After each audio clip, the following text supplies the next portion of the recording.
Sweet. What's up, everybody? What's good, Denver? This is a weekly celebration of culture and discovery and fun stuff to do in Denver for kids, couples, singles, and old-timers. I'm Ryan Estes, and today we are with DNBBTNT, the core. That is drum and bass boys Tom and Troy. Oh, man.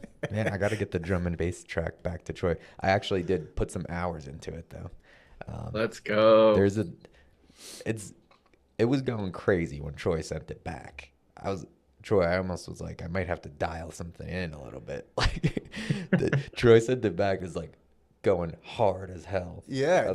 I wasn't expecting it from you, Troy. Can we get a sneak preview of the track today, or what? Is it ready for that? Just maybe a snippet?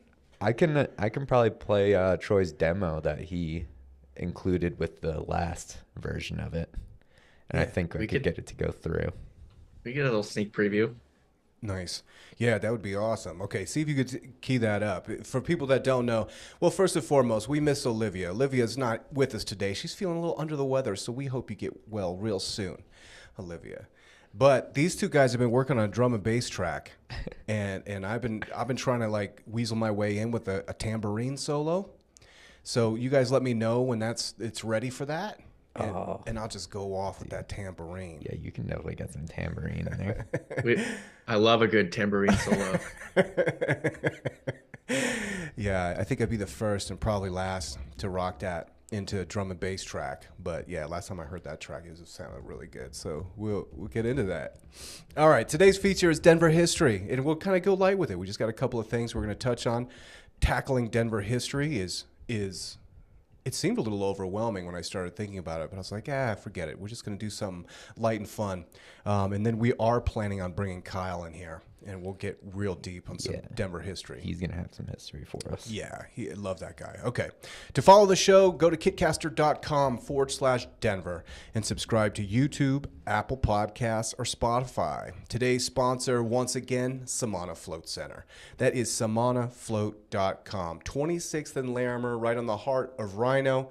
You can go and dial yourself in with a wonderful float. You can go just float away your worries. You can just go float away to another dimension. 90 minutes of uninterrupted, just quiet, beautiful chilling. We love Samana. We love floating. Floating is like a great pastime. You got to go check them out. SamanaFloat.com, especially this year. It starts to get a little chilly. Warm your bones. Take the pressure of gravity off your joints. Have your joints even experienced gravity-less environment? Weightlessness joints. Yeah, I'm going this week, actually. Hell so yeah. It's going to be my first float, and I will report back with my findings. Nice, man. One thing I like to do in there, because you have time. 90 minutes just floating on your back is some time. Mm-hmm. One thing I like to do is I'll like crunch up in a little ball and squeeze really hard, and then I just like completely relax and do that a few times. And it has this weird way of like really like opening your hips up a little bit. Like you can like really get into your joints and fully relax. I mean, it's kind of wild because, a lot of those like yoga techniques pay off in there where, you realize that you're holding tension even if you're just laying down. You're laying down and you're like, wow, actually, if I think about it, I'm still kind of holding myself up. It's like, let the water like just completely support you and like really, really relax. Oh my God. It's the best. SamanaFloat.com. Love you guys. Today's music is by Troy Higgins, always, and also looks like we're making a guest appearance from Tom Donahue with this remix. Do we have a name for the? You got it up? Do we got a name for the track yet? No. We were originally going to remix the song, the intro song, but I think we kind of just went off the radar and did whatever. Troy just sent over the original beat, and then I took it from there, and then Troy absolutely made it crazy. Should we try and see if it goes through? Yeah, let's listen a little bit. Let's see it. All right. So.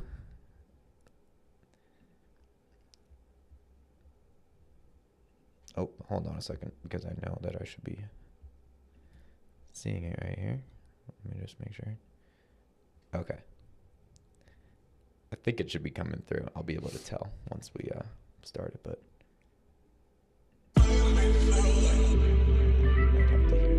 From here? Okay. Can Troy hear it? Mm-hmm.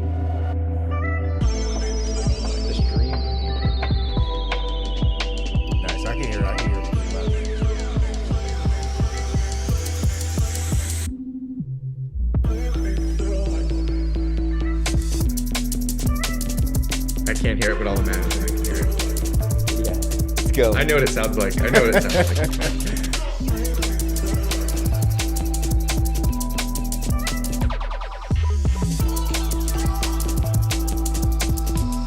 Dang. See right here for this drop. The drop's coming. Tambourine. So A little bit getting the wrist going. you guys, it sounds really good. Let's go around.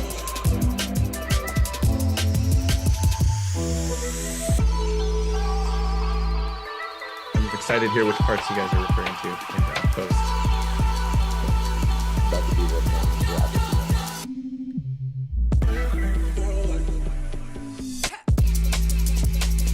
Nice.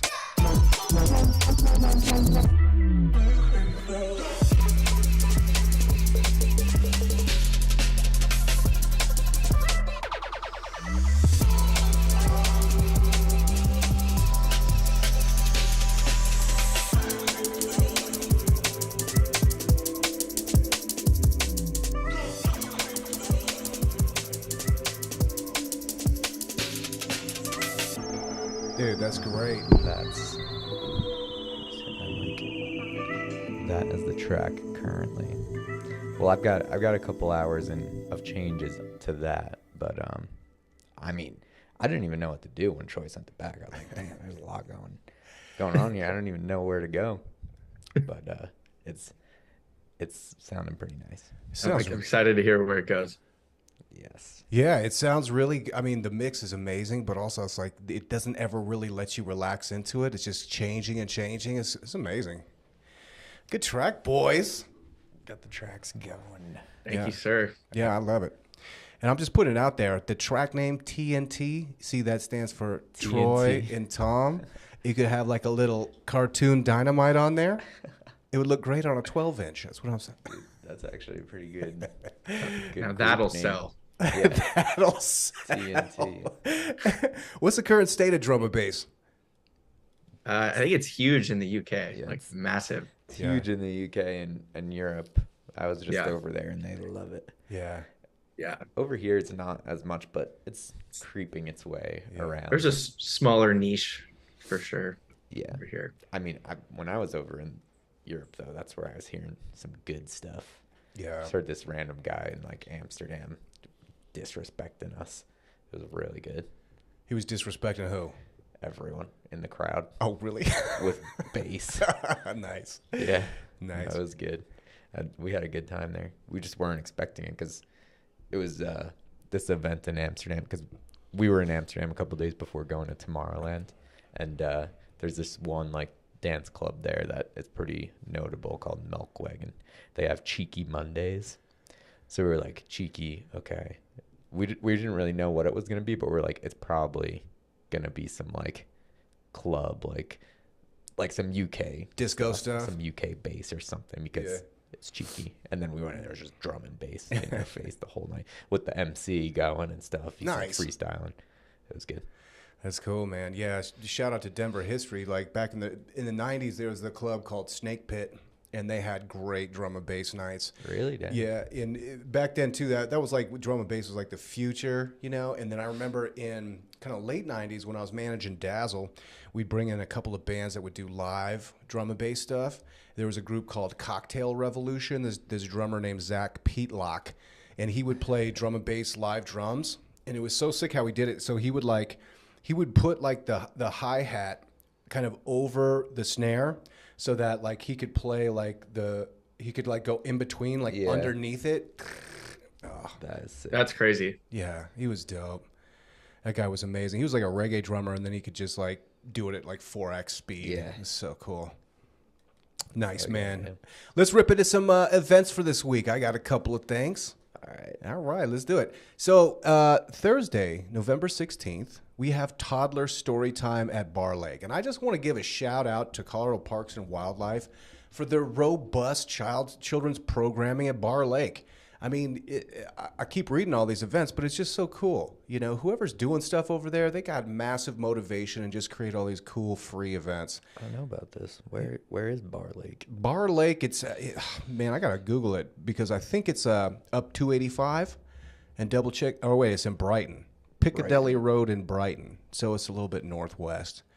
But you know, you can bring your preschool child and listen to stories about the natural world. Join park volunteers the fourth Thursday of every month for a different story. That is wonderful. I love it. I also got Mark Maron on here. Now, I'm not the biggest fan of Mark Maron's stand-up comedy. He's playing Friday and Saturday. He's playing at Comedy Works South down in the Tech Center. Not to disparage his comedy. I think it's for the right person, but I love his podcast. I haven't listened to it in years, but like just as a podcast guy, you know, you got to tip your hat to Mark Maron, who really broke the doors down for gigantic podcasts. The one with Obama back in the day, absolutely incredible. I also have a musical event. I believe it was at the Ogden, and this is Koan Sound presents LED by Ancient Light. Cone Sound? Koan? Is it Cone Sound? Yeah. Do you pronounce it Cone? That's what I always thought it was, but if it's Koan, dude, they make some crazy stuff. Yeah, I've always said Cone Sound too. Well, I say koan largely for like the Zen riddle. I figured that's what it was, but I think you could also pronounce it cone. I think either way, they're probably pretty hyped that we are debating it. Yeah, totally.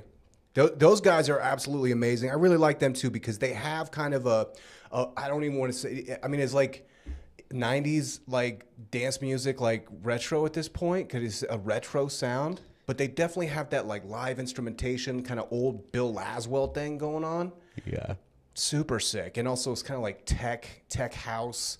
They got a bunch of really cool different stuff. I definitely have some of their stuff saved.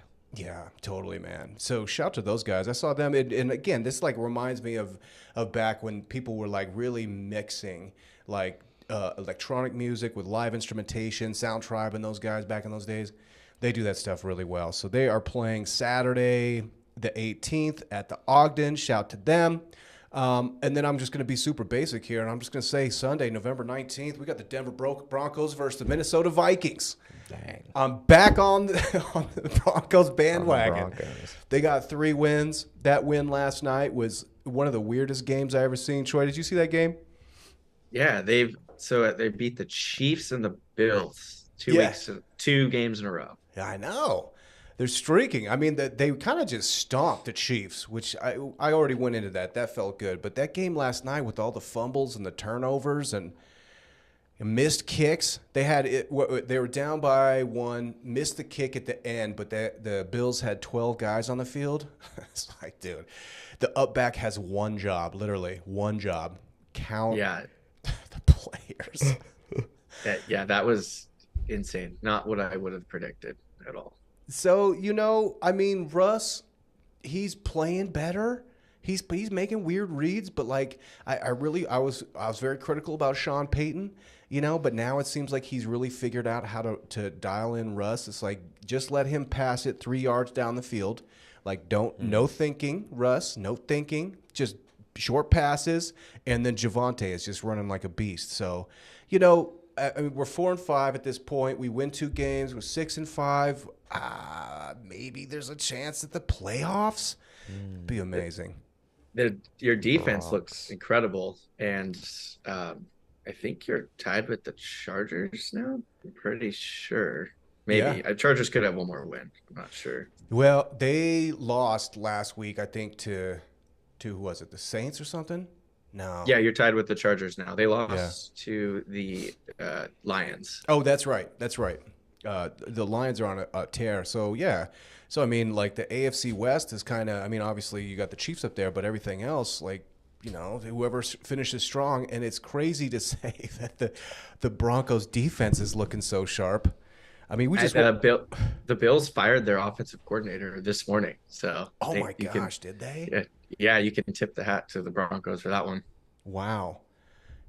I wonder what that was about. Josh Allen throwing picks. It's like, is that his fault? But yeah, I mean, we'll see how this season, you know, ends up. it'd be hilarious that that Miami goes off on us like that. We get to the playoffs, but hey, stranger things have happened. You know, Tom, what do you got on tap this week?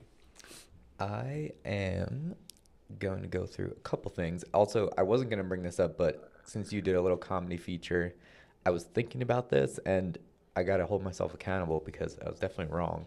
I saw that Dane Cook is going to be in Denver this week. Nice. And I was just like, what happened to that guy? Because he was like on that Vicious Circle tour doing like the biggest stadiums in the country. And then I was like, oh, I guess he kind of just disappeared for a while. He like fell off. I think his brother stole his money or something. But yeah, he was like a gigantic comedian. Yeah, he was huge. Yeah. And then I was going to be like, oh, I don't even know what the Belco Theater is. But then I looked it up, and that's pretty big.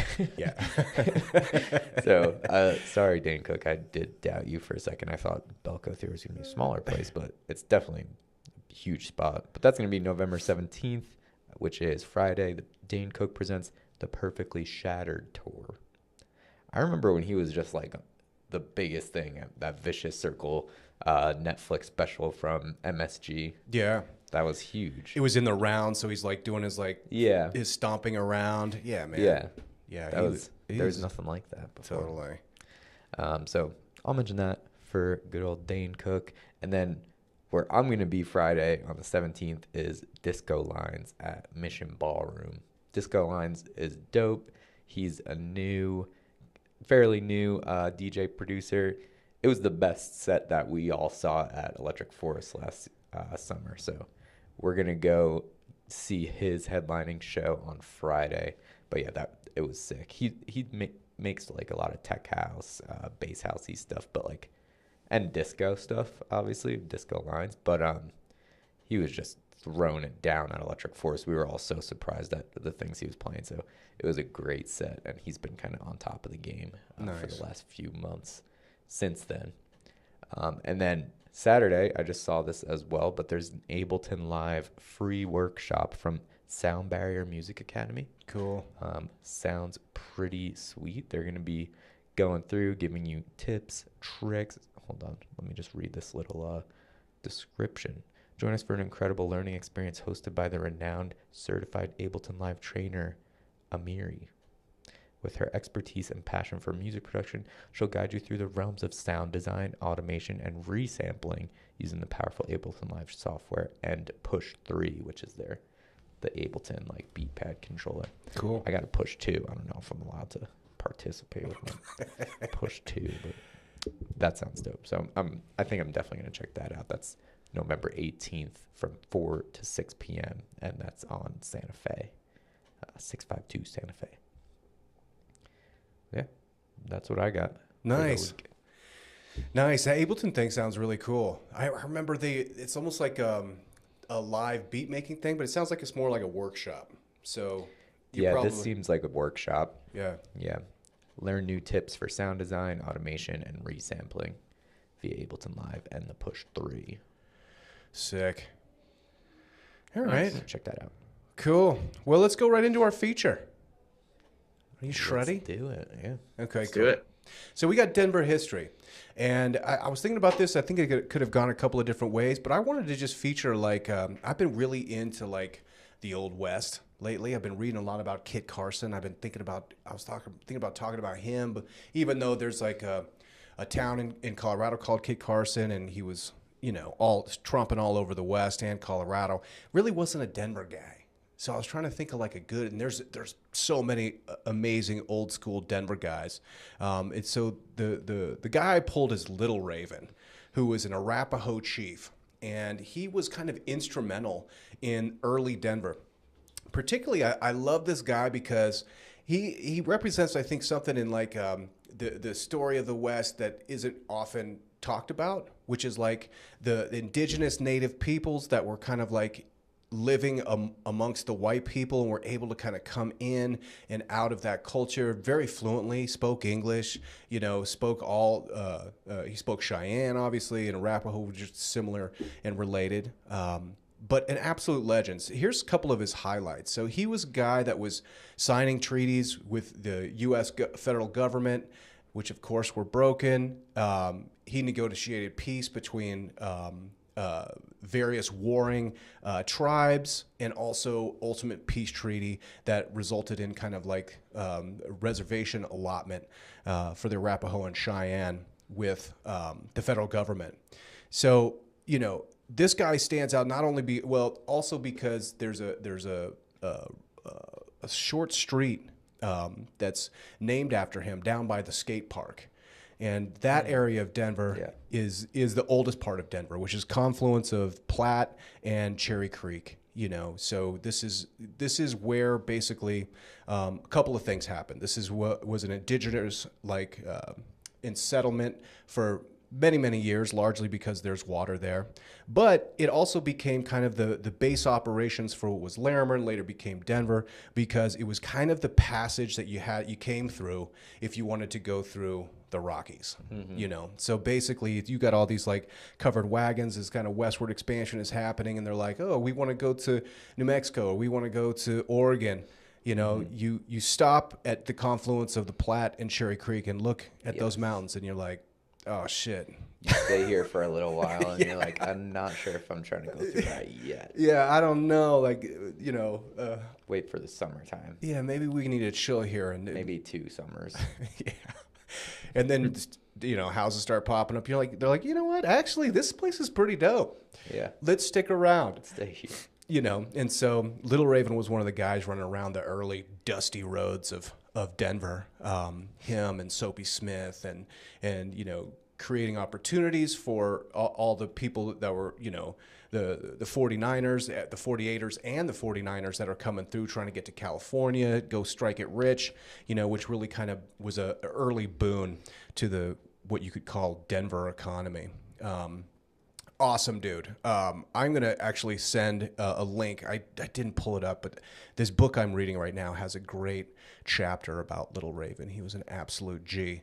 And just to give some context, he was born in 1810 and died in 1889. So, like, he was born in Nebraska, you know, on the Platte with his tribe. And, I mean, just the breadth of history that happened in that time. And, you know, that he was kind of riding shotgun for the whole thing. There was kind of like one anecdote, too, that, you know, he was actually camped outside for the Sand Creek Massacre, which is obviously a terrible moment in Denver history. But basically, you know, he wasn't a part of that because he was camped far enough away that Shivington and his guys did never reach him. So shout out to Little Raven. Dang. Yeah. Love that guy. That was dope. Tell him what you got, buddy. I am going to talk about my brother's bar, which is the oldest operating bar in Denver. No way. Yes, definitely. So it just celebrated its 150th anniversary in August of 2023. So I found this little history of the bar, and I'm going to walk us through it because it's pretty cool. But yeah, so it's over in the Lohi area, kind of for anyone who doesn't know, like behind REI is the best way to describe it. The REI right on I-25 over there. It's right across the river from Little Raven. It's literally right by where you were just talking about. Yeah. Right on that same area. And I got the history. So it started in 1873, called the Highlands House. It opened at 15th and Platte, same address. That's where it is right now, as a boarding facility for Italian immigrants. They didn't have burgers yet, but this is when it also started as a bar and restaurant. So it was a boarding facility and bar and restaurant. Then in the 1920s, 18th Amendment came, Prohibition, but they were still selling. They were brewing beer in there, so they were selling beer and gin rickeys at the spot at that time through the 1920s and Prohibition. So they went through Prohibition. That was that medicinal alcohol back then. Oh, definitely. You had to have prescription. And then so I don't know who this poet is, but Neil Cassidy. This is in the 1960s. He has a notable moment at the bar. And this ends in a pretty interesting kind of story, but Bro, you don't know who Neil Cassidy is? I don't know. Sorry, but I don't know who that is either. Actually. Oh my God. Okay, I got some books for you guys. Yeah, or Jack Kerouac. You ever read him? It says right here, poet Neil Cassidy, who helped inspire his friend Jack Kerouac's On the Road. Yeah. Neil ran up a tab at the bar, and they have a signed copy from him of an IOU for his tab from 1944, still hung up in the bar. I'm not sure if he ever paid that. I'm assuming not. this part of the story gets pretty interesting, but essentially there was a second floor to the bar, and after this like time in the 1960s, it like disappeared. Nobody knows what happened to the second floor of the bar. Whoa. And now it's just like a stairway to like the roof and just stairway to nothing. So it says the second floor mysteriously evaporated, leaving behind what is now called the stairway to nowhere. At some point, we think in the 60s, the second floor disappeared. There's no evidence of a fire, and no one has any recollection of it. So nobody knows what happened to the second floor of my brother's bar. Dude, it's a mystery. Yeah. Oh. So that is interesting.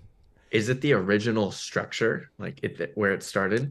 Oh yeah, it's still the original building. Like, and wow. the stairway up to the second floor is still there, but now they call it the stairway to nowhere. It just disappeared. And people remember that there was a second floor, but nobody knows what happened to the second floor of the bar. Very weird. So, yeah, Neil Cassidy is true son of Denver. So he basically, I mean, could have credit for the Beat Generation and the hippies. Dang. So like he was from Denver, and Jack Kerouac's book On the Road is largely about Neil Cassidy trying to find his dad. His dad was like a wino on the streets of Denver, and so they're complete madman, right? So they're like traipsing across the country, New York to L.A. to Mexico, driving all over the place. This is like Kerouac and Bill Burroughs and what's his name? Oh, come on, he founded the Naropa Institute. The other poem he wrote, Howl. It'll come to me. I don't know. So they're all. This is a major literary movement of the 1940s and 50s. The beat poets, the beat generation. This is coming off the freshness of bebop and jazz, when like the pinnacle of underground music was bebop, and Neil Cassidy was at the very front of that. Then he gets a little bit older. He ends up in like I think Berkeley with Ken Kesey. And Ken Kesey was a guy, he had a group called the Merry Band of Pranksters, and they were some of the first people to get LSD prescribed to them because, this is when it was still legal, and they were doing different experiments. This is like the MK Ultra stuff. But so Ken Kesey writes a book called One Flew Over the Cuckoo's Nest, which becomes a gigantic hit, a literary hit, and then there was a great movie about it. So he took all that money and created all this audio-visual stuff and like a big old school bus, and like they painted up and got all these like people tripping hard. And so he would go from town to town and turn people on to LSD. They called it the electric Kool-Aid acid test, because they'd put acid in the Kool-Aid and just trip everybody out. So Ken Kesey, then he's hooking up with this new band called the Warlocks that later became the Grateful Dead. And so now they're traveling around doing music and visuals and acid and going completely bananas. Anyway, Neil Cassidy is the guy who drove the bus. Dang. Yeah. So he's got a couple different roots in all these different histories here. Yeah. But a Denver guy. Sounds like a legend. Yeah, he's an absolute legend. You Denver guys, legend. We should do a book club and read On the Road, because it is just like the ultimate bromance. That's the one that they mention right here. Jack Kerouac's On the Road. Yeah, it's the best. Sounds cool. Why can't I remember the name of that gosh dang poet? So, Tom, Google poet that founded Naropa Institute. This is driving me insane. Big beard, Naropa. glasses, super famous. Institute. Poet. Yeah, because Naropa, of course, is in Boulder. Now is a big part of like why that kind of went off. A list of people came up: Annie Waldman, Andrew Schelling, Michelle Naka Pierce, Anselm Hollow, Jack Collum. Oh gosh, dang it! I'm just gonna put Chogyam Trungpa. Chogyam Trungpa Rinpoche. No, not that guy. That guy. Allen Okay. Ginsberg. There we go. Jeez. Allen Ginsberg. Yeah. So Allen Ginsberg, William Burroughs, Jack Kerouac had this like core of like in this like mission, and they all worshiped Neil Cassidy. He was like their hero because where they were like very scholastic intellectuals, he was a complete madman, you know. And what's wild about that bar too is now that I'm thinking about the timeline. So you got, just for a little bit of context, you said it was built in 1873? Yeah, it opened up in 1873, starting as a boarding facility for Italian immigrants, but also a bar and restaurant as well. Okay, so in 1868, Little Raven took the Southern Arapaho to Fort Sill, basically onto their reservation in 1868. In 71, he goes to D.C. and has a sit-down with Ulysses S. Grant, the President of the United States. The president offers him a Medal of Peace, and he refused it. He said, "I've never been at war with the whites." That's in 1871. So there's a chance that as he's coming back from D.C. to the reservation, he might have stopped in this new place. Yeah. You know, right off the plane. It's like, wow, I used to camp right over there. Now look we got this like place where you can get burgers. Capelli's place.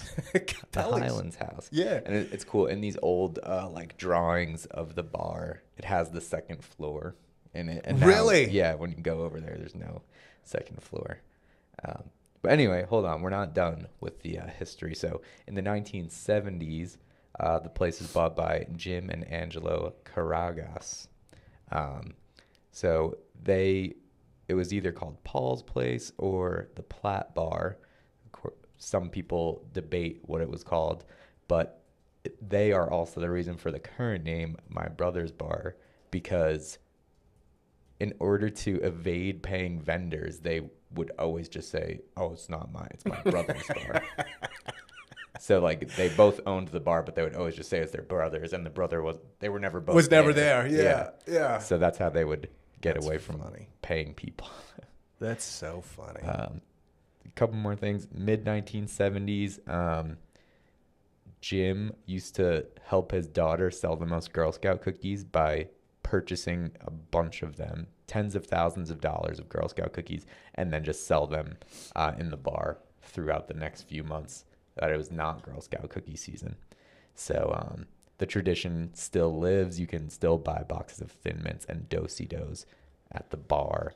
They store the boxes on the stairway to nowhere. Nice. That's what it says. So goes on, whatever. 1985, not too much happening there. 2016, so there's some new people who are around now. Danny Newman. Yeah, Danny. Yeah. So the bar's going to be shut down. Danny is the son, I believe, of Paula and Dave, who are owning the bar at this point, and he becomes a successful tech entrepreneur. They are getting big offers from real estate developers to get rid of the place, and Danny instead matches the real estate developer's offer of $3 million for the location, and they keep it, and they keep it, and they're planning on. So when they're asked what are your plans for the bar, they say nothing. The point is to keep it exactly the same. Oh, that's perfect. I know. Danny's a saint. He did that with the Mercury Cafe too. Really? Yeah. Yeah, he just goes into like these kind of Denver institutions, and there's not only a couple really, that are left that haven't become like, Tyvek wrapped millennial kennels, and he's just like, nope, we're getting these places and we're just going to let them be what they are. I just love that. What a guy. So Paula became the head server around the mid 80s, and Danny is her son, and they were still running the bar.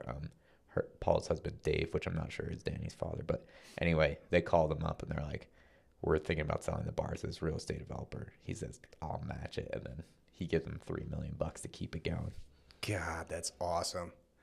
So that's the history. And now it just hit its 150-year-old anniversary. So that's crazy. Shout out to My Brother's Bar. No doubt. That place is amazing.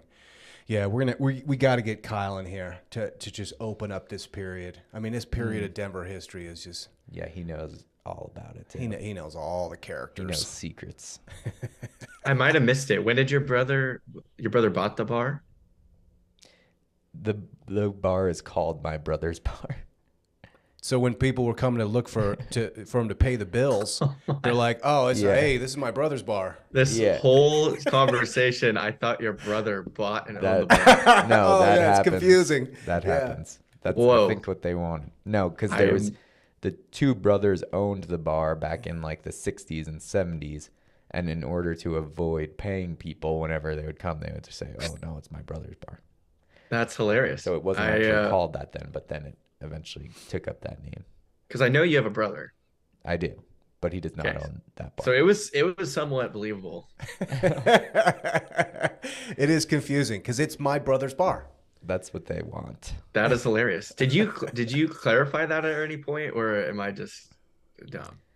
No, I didn't. I never clarified that it wasn't actually my brother's bar. But okay. I guess people around here do know that. Yeah. That's funny. The first time I went there, I was amazed that they still have like the hooks to wrangle your horses up outside the bar, like along Platt Street, I think it is. Yeah. But yeah, you could still park your horse over there if you want to.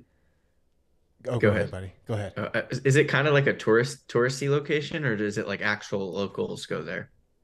I don't think it's a touristy spot. No. You never see like people rushing in there as tourists. Anyone who knows about the spot is down to go over there. But no, it's like a bar restaurant, and they got a ton of seating, and really you just go there and you get burgers, and they serve you like an entire like burger bar along with your burger. You get all the like pickles and onions and relish. They bring out this whole big thing with your burgers. It's nice. That's good. Yeah, this spot, Troy, it's right next to the river. This used to be Denver Skid Row right here, and like when I was in high school, there was this wonderful place called Paris on the Platte. It was a coffee shop that was friendly to teenagers. So you wanted to go and write in your sketchbook and write poetry. That's where you would go. There was now it's all super built up. Right next to it is like a Dave's Spicy Chicken. This is like a locals of local spot. Oh, I love Dave's. Yeah, I know. Oh my God, it's so good. I know. It's so let's get my dollar 9 times out of 10. It's like, oh, should we go to my brother's bar? I'm like, oh no, get some of that Dave. But it's really cool. I remember it's probably 10, 12 years ago. There were the last remaining kind of like wood building from that old dusty Skid Row era was down there, and you could get office space. It was just before they built it, and now it's WeWork, if that gives you any indication. They ripped it down. But it was so cool. It was the stables for the police horses were down there, and it was like kind of this whole art collective. So like all the offices were just old stables, and it was so cool, man. Yeah, my brother's bar, you could tell it's like all the old brick. Yeah. They built that thing to last in the 1800s. So it wasn't wood, it was all brick. Yeah, one that's in the door is like, how like the walls come to like a 90-degree point. Yeah, it's a corner door. It's a corner. Yeah. So you had like cool. the you don't saloon see those doors. too often. Yeah. Yeah. It's nice. You had like the saloon door. So you just imagine back 1873, you want to go check out the new spot. Your spurs are like going on the deck. You got to push it open. You got your 6-shooters on you, Push it out. Yeah. Nice. It's cool. Super cool. The horse wranglers right on the side. Yeah. It's nice. Totally go get a pint and I don't know if they had burgers back then. They used to sell food apparently since the beginning, but I think the burgers started a little bit later on. Yeah. But they got a nice outdoor area now too. Outdoor patio in the back. Yeah. I've never been there in like a late night like drinking situation. I'm always there just for like food, but I think it pretty much stays like a restaurant through most of the night. I don't think they ever really get like stand up like drinking action going on. Yeah, they've never really done much marketing or promotion. It's just kind of there. Yeah, you just figure it out, I guess. It's cool. Matt and Savannah brought me over there. Yeah, good spot. Nice Denver history, ladies and gentlemen.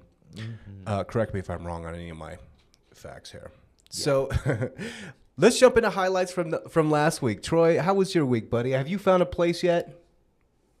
No, we went up last week, looked at a couple places. Unfortunately, we're not a fit, and we're going up again Thursday evening. We'll be up there checking out a couple more. So slowly but surely.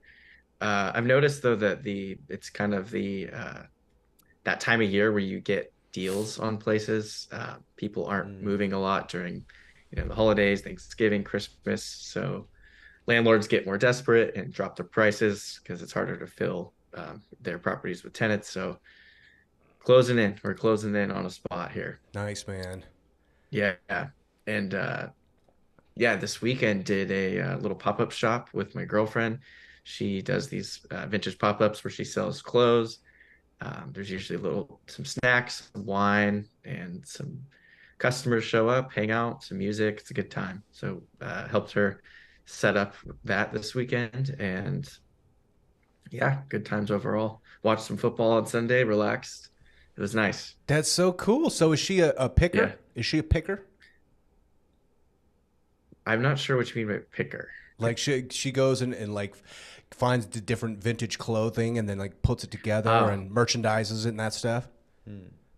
It's more, I don't think she actively goes out and does it. It's more just a compilation of clothes she's built up over time. She actively shops for them, but it's not like she'll go out and get a haul and try to resell it. But it just kind of builds up over time. And then her and her other friend, who they do it every other month, they'll set up these shops. And yeah, they're pretty cool. Random people come by.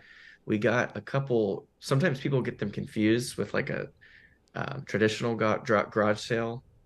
Like we had a guy, it's only clothes. We had a Yeah. guy come up and like ask for if we had any propane. We had another Propane. guy ask if we had tools, and Is then that Hank another Hill? guy, yeah, another guy asked if we had any Propane. knives. He was looking for knives. He was a knife collector, so Huh. yeah, told him that was he was not looking in the right place. That's awesome, man. Just So clothes. so where are your clothes then in the house? I'm assuming she has all the closets. Good guess. Yeah, mine are in the garage. In the garage. Yeah, Nice. I had to build a custom rack to hang my clothes on in the garage. Oh Yeah, Wow. man, you're a good dude.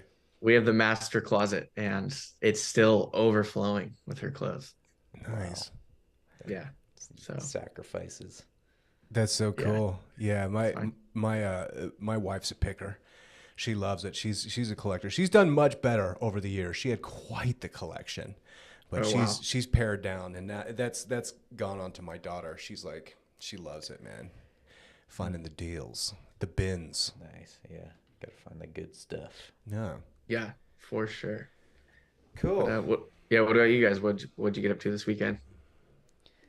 Um, for me, highlight is probably I hit the Kennedy Golf Course on Sunday. It's a nice place. My buddy, they just had an extra spot on their tee time, so it was a real quick turnaround. He let me know. I got over there in like 45 minutes, and then we played a hole 18. It was a good time. I had 3 birdie putts, Really?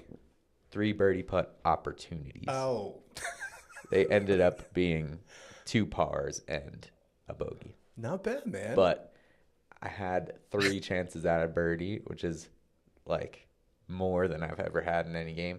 And 2 of the putts literally like skimmed the hole and went past. Oh man, I almost had So, it. three Almost had birdie it. putts is very different from 3 birdie putt opportunities. Opportunities. Yeah, I should have said opportunities the first time, but no, I had to make that clear. 3 birdie putt opportunities. Um, 2 pars out of that and 1 bogey. So that was good. That's darn That was good, the man. highlight. I was real close to that birdie. Yeah, It's, yeah. it's coming. I haven't gotten one yet, so You must have a mean short game then. I it mean, was really just the drive that got me there, and then the drive and the approach. yeah, I've been getting better at the short game, but like if I can drive it to like pitching wedge distance, that's when I'm like on the green, yeah. and then from there. One of them was a really long par 4 that I got the or birdie opportunity on. It was like definitely like a 240-yard drive, and then hit the 3 hybrid. I don't know if you know about golf, but this 3 hybrid was hitting it all day. Hit that one like probably close to another 200, and then it rolled up onto the green. Killer. I had like a like a 30-foot putt that went over the side of the hole.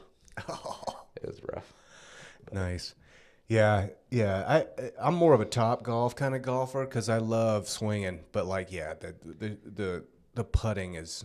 I'm a 4-putt guy, yeah, and the putting is hard. swearing. It's hard. It's so hard. Being good at golf is an expensive hobby too. I know. I'll never get too good because it's really just like I have to go like every week to get good. Right now, I go like once every 2 to 3 months. Yeah, So totally. it's tough. Nice. My highlight last week was high school football. You know, around the country, this is playoff season for high school football, and my son was playing in his second playoff game, which is really exciting. But also, I only mention it because it's so fun. Like watching high school football is a good time, and I saw these old timers. You know, they had the sweet bleacher seats, they had the fresh Pendleton blankets, and I could tell that they weren't really cheering for any particular team. They just showed up for a nice fun night for the energy. Yeah, Yeah. yeah. It was like, it's like, I don't know, $5 to go see a high school playoff football game, and they're exciting, man. I mean, you can always expect some weird turnovers, and get out there and support your local high school football team, ladies and gentlemen. It was a blast. My son's team lost spectacularly, but it was a great season. It was a great season. He started out, and the shout out to Ozzo, our sports correspondent. He started this season in February. Was the preseason started in February, and he was still in 8th grade. And you fast forward all the way to now, and he's suiting up for varsity playoff game. What an arc! What an arc! Suit up. Got to be there. Sleep right now. He's got a big high school career coming, I'm sure. Yeah. Yeah. You're suited up as a freshman. You got to come. Yeah. Yeah, he was going to wrestle, but then I don't think he's going to wrestle now, which is too bad because he's a really good wrestler. Definitely would be good at that. He's got all his BJJ training and stuff. Yeah, he's a good jiu-jitsu player, and he was the district champion last year with his team at, I think, 126 pounds. But I think that, when you're a freshman, are you wrestling? It might be a little intimidating. I don't know what it is, but he doesn't want to do it. So I'm like, all right, man, well, then it's protein shakes and squats, dude. We're getting ready for football now next year.